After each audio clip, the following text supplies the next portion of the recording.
महाराष्ट्राच्या संस्कृतीचा अमूल्य ठेवा म्हणजे आषाढी वारी। लाडक्या विठुरायाच्या भेटीसाठी लाखो वारकरी पालखी सोहळ्यात सहभागी होतात आणि आषाढी एकादशीच्या दिवशी पंढरपुरात दाखल होतात।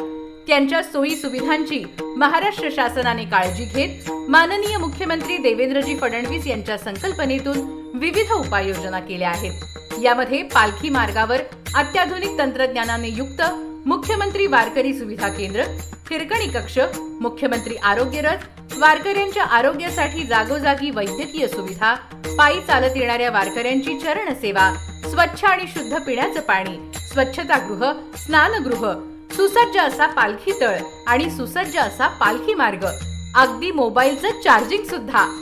वारी आषाढीची, सेवा पांडुरंगाची, वारकऱ्यांची सेवा हीच विठ्ठलाची सेवा।